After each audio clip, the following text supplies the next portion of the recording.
I knew it was war the moment I saw the empty space in my backyard. My helicopter, yes, helicopter was gone. Airlifted right off my private property by order of the Homeowners Association president. The kicker? I wasn't even home.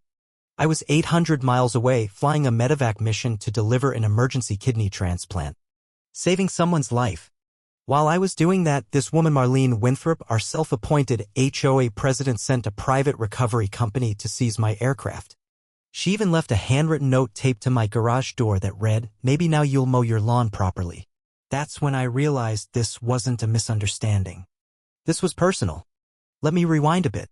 I live in a semi-rural community about 40 minutes outside of Austin, Texas. Big open skies, wide plots, and enough elbow room between neighbors to enjoy a little peace. I specifically bought my land because of the natural clearing in the back, perfect for a private helipad.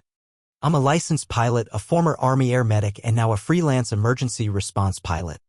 My chopper isn't a toy. It's part of the job. The FAA had no issue with it.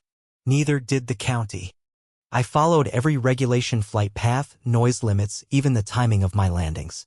2 flights a week, max, and always during daylight hours. I even altered my approach to avoid disturbing the local deer. But none of that mattered to Marlene. You already know the type. Mid-50s, wraparound sunglasses, constantly patrolling the neighborhood like a mall cop on too much caffeine. She had one of those Bluetooth earpieces that never actually connected to anything and a clipboard surgically attached to her hand.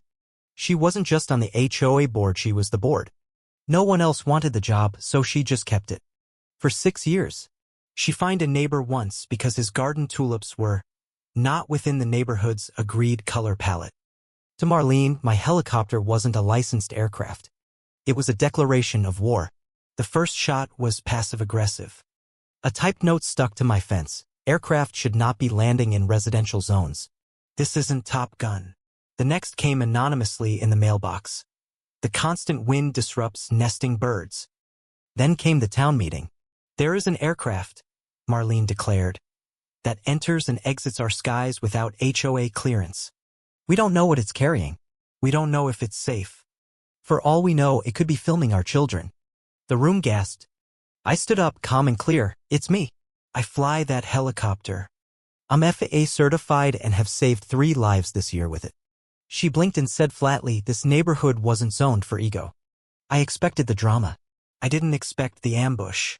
One Friday, I was out on a rescue flight. A storm rolled in and I had to stay overnight in Oklahoma. I left the helicopter tucked neatly behind the garage, clearly marked, secured, with an emergency contact number taped to the side. When I returned 3 days later, gone. The concrete was scraped up like a forklift had been dragged across it. The grass was torn, and in its place, a crumpled flyer for the Brookmeadow Spring Beautification Drive. At first, I thought it was stolen. I was about to call the FAA, maybe even the police, until I saw the invoice. It was from a private aviation haulage service 2 counties away. The document listed the helicopter's serial number, the pickup time, and the tow fee, nearly $6,500. Signed in actual ink by Marlene Winthrop. I just stood there, stared at the page. Then I laughed, one of those borderline unhinged laughs you let out when reality stops making sense. She had it towed, like it was an abandoned shopping cart, and billed me. My first call was to the FAA.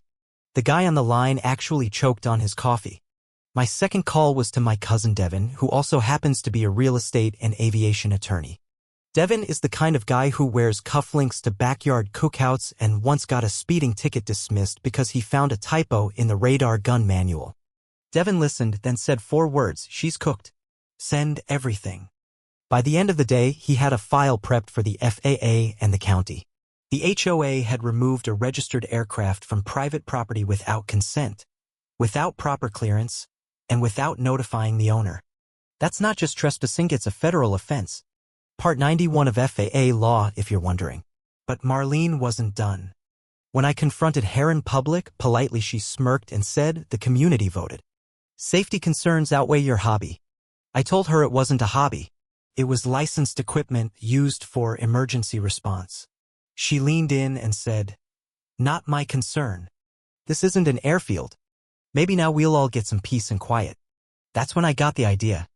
People think helicopters are just loud and showy. But they're precise, controlled, capable of transporting things like, say, a biodegradable payload. I wasn't going to break the law. I was going to follow it. Creatively. The first step? Get my bird back. The impound lot was run by a company that normally repossessed crop dusters and student planes. The guy at the gate looked uncomfortable. We were told it was abandoned, he said. By who? He showed me the work order. HOA letterhead. Signed by Marlene. Seeing my helicopter parked there dusty, neglected, surrounded by lawnmowers and broken drones made something in me snap. This wasn't about noise or safety. This was about humiliation. About power. And I wasn't going to let her win. I flew the helicopter back that evening. Landed smooth, safe, and immediately started planning. The next week, I found what I needed on a farming forum. A used manure spreader rig originally designed for agricultural drones. With a little modification, it would fit my chopper. The farmer who sold it, a guy named Gus, didn't ask too many questions. Just chuckled when I said I had a special delivery in mind. Want it fresh or aged? He asked. Aged, I replied. We want the full effect without triggering hazmat protocols. Gotcha. Little straw in there for texture. This guy was an artist. By Saturday, I had everything: the rig, the load, a remote-controlled drop mechanism, and a GPS flight plan. The target? The quarterly HOA community meeting. Open air. Catered.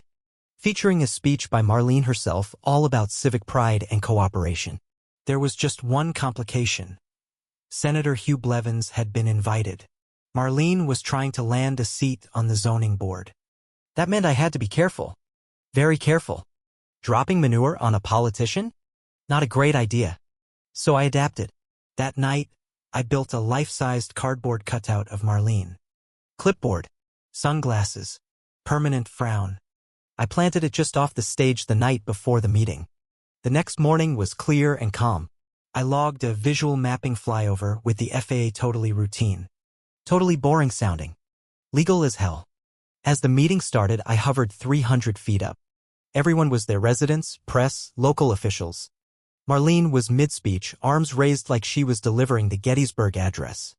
I flipped the switch. The bucket opened with a soft mechanical click. The manure fell in a glorious arc-direct hit on the cardboard Marlene. It collapsed under the weight, releasing a puff of straw and compost that scattered across the lawn like the world's worst ticker tape parade. Screams. Gasps. One guy yelled, "The birds have revolted." Marlene flailed like she was under attack from the heavens.